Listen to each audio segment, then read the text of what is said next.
बोलिए सलाम। आज हम बहुत ही सुंदर वचन देखने जा रहे हैं और आप अपने बाइबल से निकालिए प्रेरितों के काम उसका 3रा अध्याय और 1 से 10 वचन मैं आपके लिए पढ़ता हूं। बड़े ध्यान से सुनिए आप लोग। प्रेरितों के काम उसका 3रा अध्याय और 1 से 10 पदों को मैं आपके लिए पढ़ता हूं। आप अपनी भाषा में उसे पढ़ सकते हैं। लिखा है प्रेरितों के काम 3रा अध्याय 1 से 10।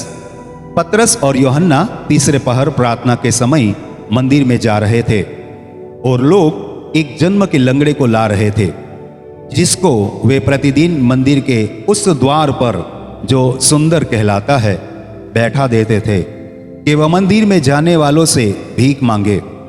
जब उसने पतरस और यूहन्ना को मंदिर में आते देखा तो उनसे भीख मांगी। पतरस ने यूहन्ना के साथ उसकी ओर ध्यान से देखकर कहा, हमारी ओर देख। अतः वह उनसे कुछ पाने की आशा रखते हुए उनकी ओर ताकने लगा। तब पतरस ने कहा, चांदी और सोना तो मेरे पास है नहीं, परंतु जो मेरे पास है वह तुझे देता हूं। यीशु मसीह नाज़री के नाम से चल फिर। और उसने उसका दाहिना हाथ पकड़ के उसे उठाया और तुरंत उसके पांवों और टखनों में बल आ गया। वह उछलकर खड़ा हो गया और चलने फिरने लगा और चलता और कूदता और परमेश्वर की स्तुति करता हुआ उनके साथ मंदिर में गया। सब लोगों ने उसे चलते फिरते और परमेश्वर की स्तुति करते देखकर उसको पहचान लिया कि यह वही है जो मंदिर के सुंदर फाटक पर बैठकर भीख मांगा करता था। और उस घटना से जो उसके साथ हुई थी वे बहुत अचंभित और चकित हुए। परमेश्वर आज के वचन के द्वारा आप सबको आशीष करे और आज के वचन में बहुत गहरी बातें हम सीखेंगे। सबसे पहले हम देखते हैं पतरस और यूहन्ना तीसरे पहर प्रार्थना के समय मंदिर में जा रहे थे। मैं आपको बता दूं कि आज का जो संदेश है उसका जो शीर्षक है वो शीर्षक है यीशु नाम में चंगाई।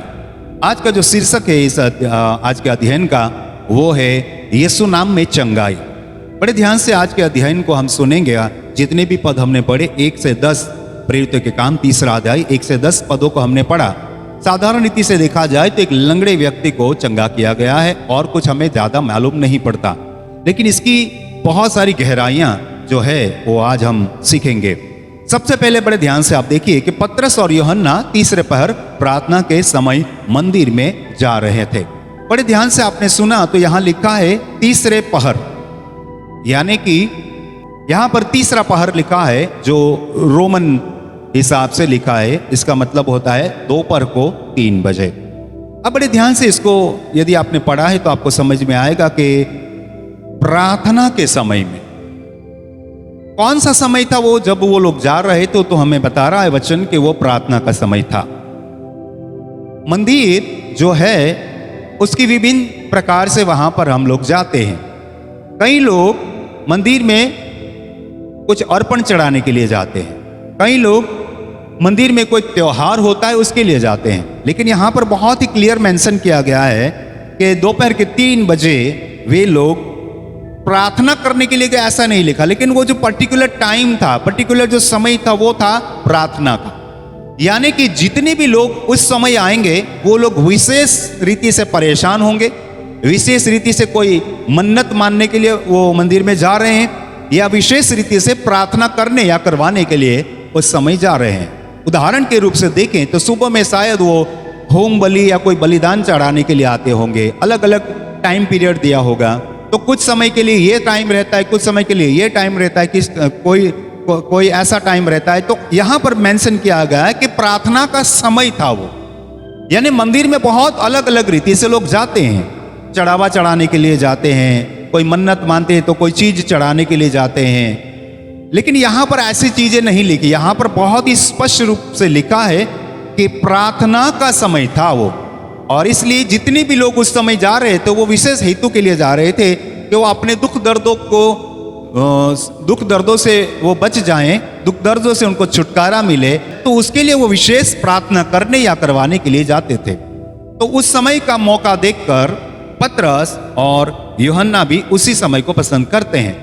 सब लोग प्रार्थना के लिए जाते हैं, तो वो लोग भी प्रार्थना करने के लिए जाते हैं। पवित्र आत्मा उन्हें उस समय उन्हें अगुवाई करते हैं। कई असंख्य लोग विशेष प्रार्थना के लिए जा रहे हैं। विशेष मैं बोल रहा हूं, प्रार्थना ऐसा नहीं बोल रहा हूं मैं, विशेष हेतु के लिए, विशेष प्रयोजन के साथ वो लोग मंदिर में जा रहे थे।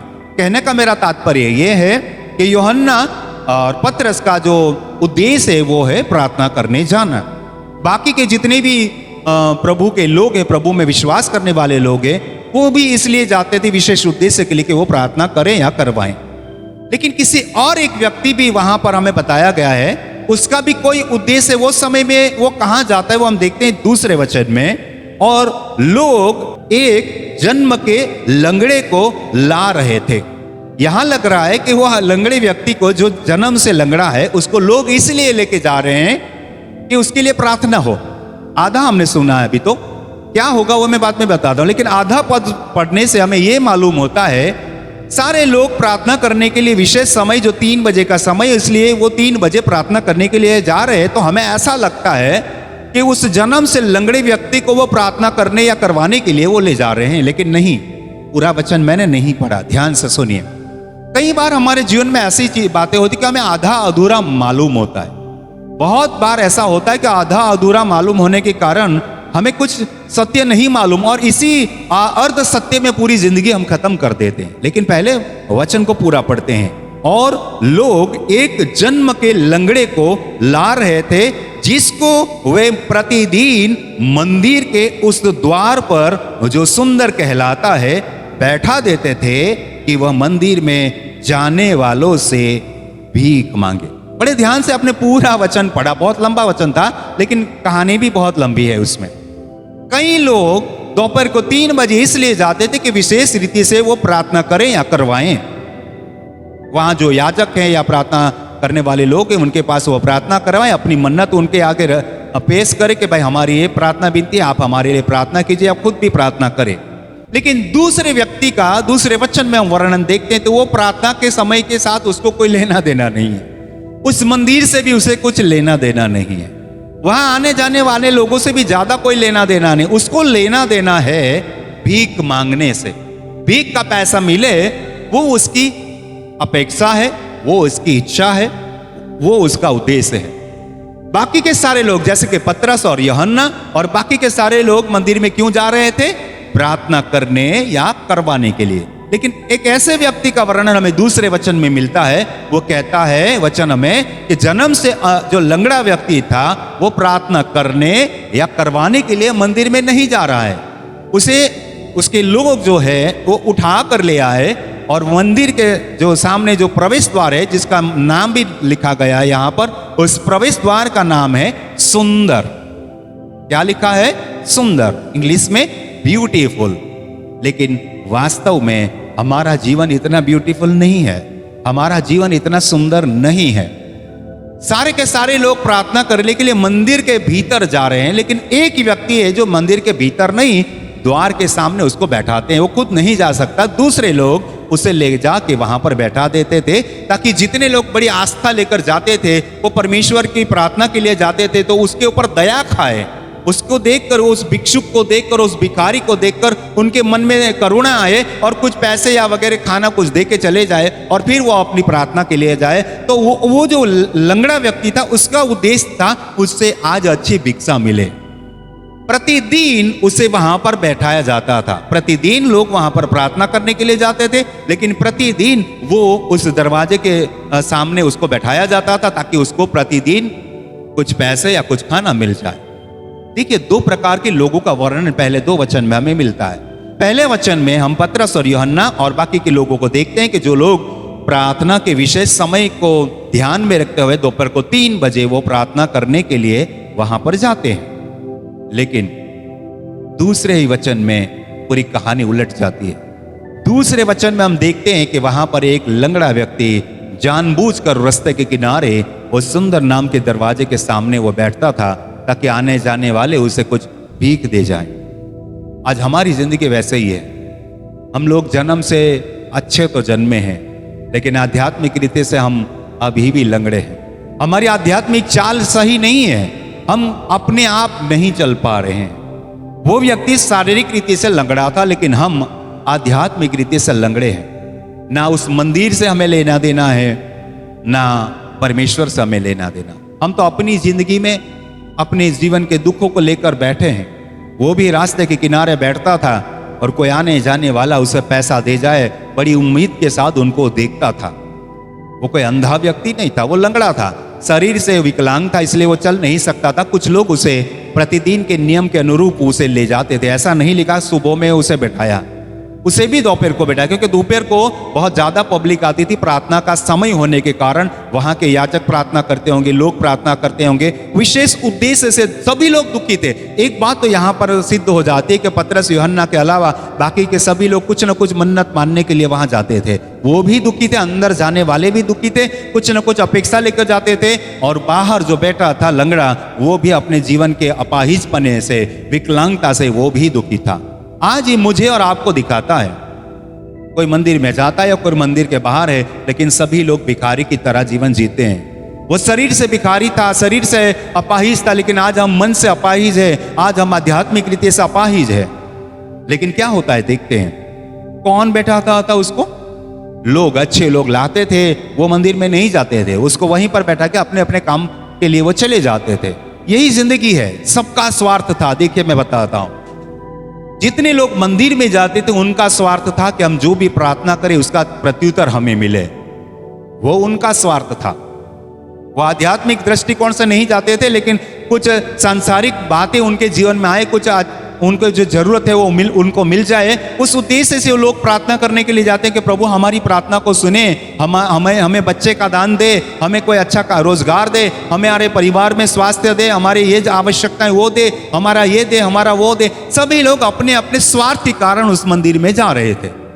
लेकिन वो लंगड़ा व्यक्ति भी अपने स्वार्थ के कारण मंदिर के सामने बैठता था, रास्ते के किनारे बैठता था कि उसे कुछ पैसा मिल जाए, कुछ खाना मिल जाए, कुछ कपड़े मिल जाए, उसकी जीवन की आवश्यकताएं वहां से पूरी हो।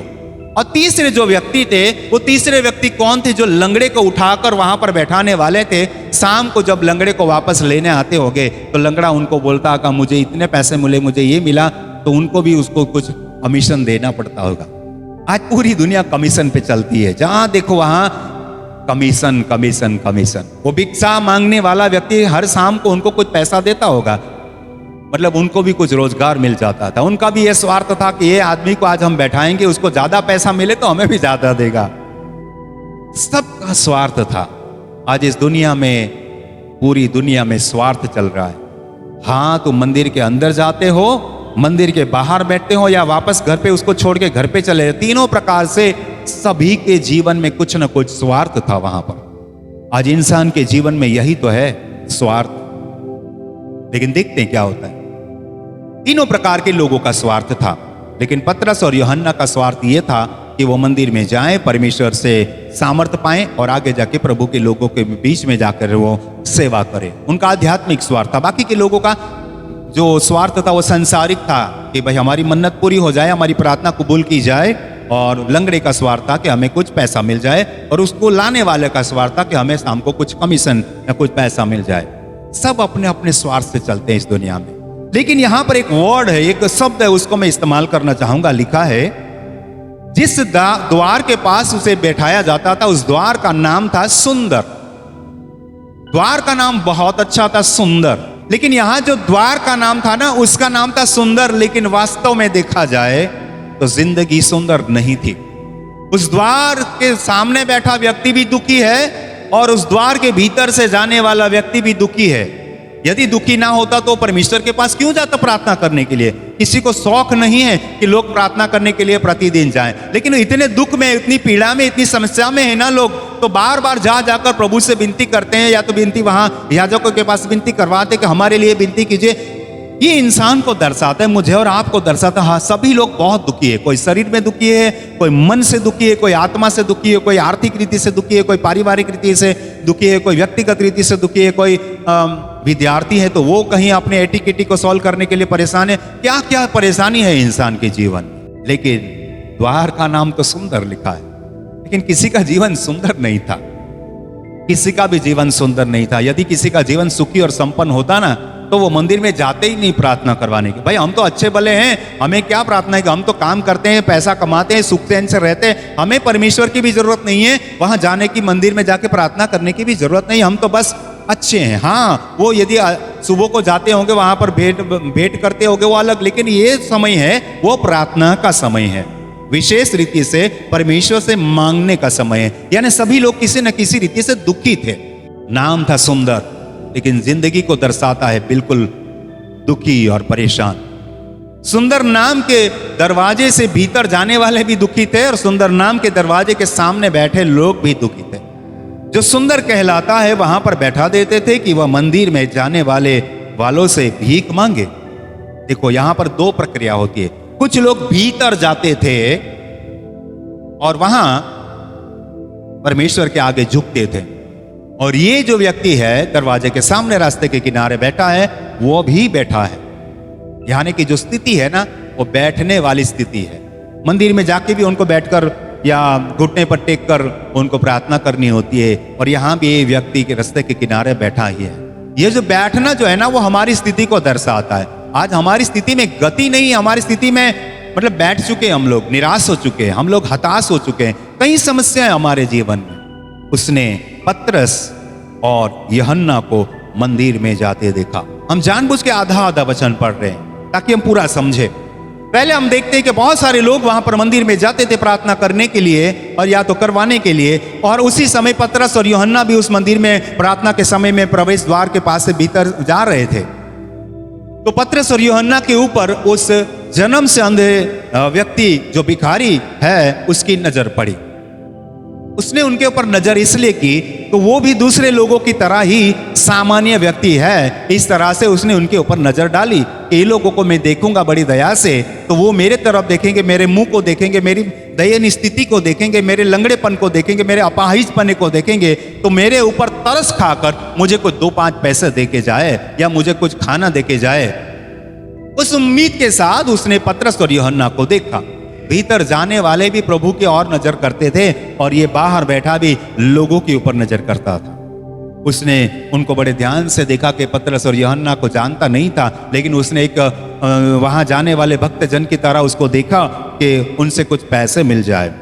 जब उसने पतरस और यूहन्ना को मंदिर में जाते देखा तो उनसे भीख मांगी। पहले ही उसने देखा, दूसरी बात उसने मांगा।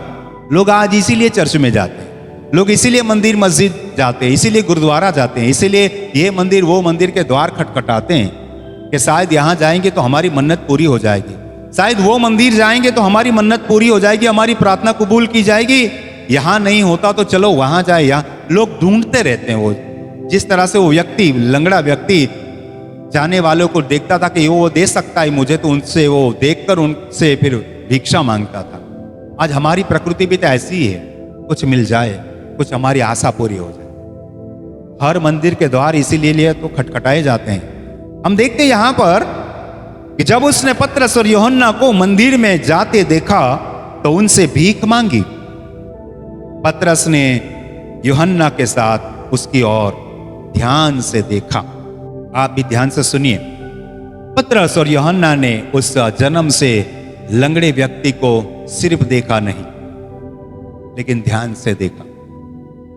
जैसे पतरस और यूहन्ना ने उस लंगड़े व्यक्ति को बड़े ध्यान से देखा, आप भी ध्यान से सुनिए और ध्यान से इस वीडियो को देखिए। क्यों जरूरत है ये? आज परमेश्वर की ओर अपना ध्यान लगाइए। संसार की बातें तो है और चली जाएगी। आज तुम्हारे पास पैसा है, कल नहीं भी हो सकता।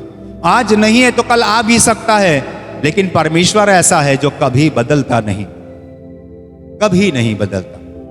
उस परमेश्वर की ओर हमारा ध्यान लगाएं। लेकिन पतरस और यूहन्ना ने उस लंगड़े व्यक्ति पर ध्यान दिया।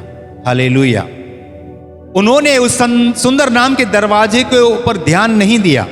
चौथे वचन में कहा है पतरस ने यूहन्ना के साथ, पतरस ने अकेले नहीं, यूहन्ना के साथ उन्होंने क्या किया? उस व्यक्ति की ओर ध्यान से देखा।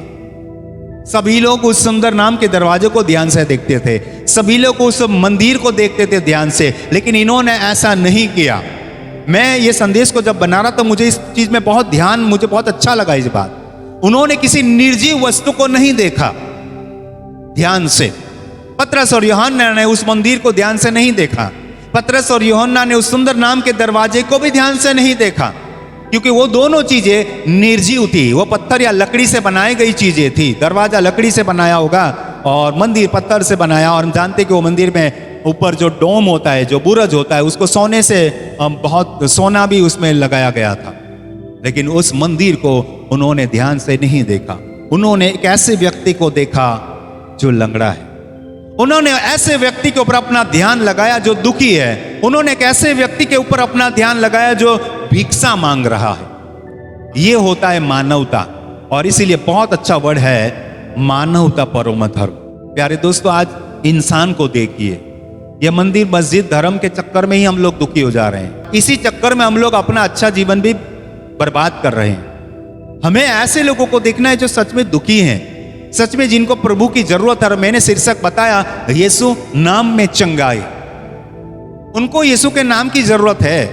उन्होंने उस लंगड़े को बड़े ध्यान से देखा, उस भिक्षुक को, उस भिखारी को बड़े ध्यान से देखा। उसकी जो अपाहिजपन है, उसकी जो विकलांगता है, उसको देखा, उसकी परेशानी को देखा। लेकिन उस व्यक्ति ने उनको ऐसा नहीं देखा था। उस व्यक्ति ने पतरस और यूहन्ना को साधारण मनुष्य के रूप में देखा, जो प्रतिदिन आने जाने वाले लोगों की तरह उसको देखा कि भाई मैं उनको देखूं और उनके पास भीख मांगूं, मुझे कुछ पैसे मिल जाए।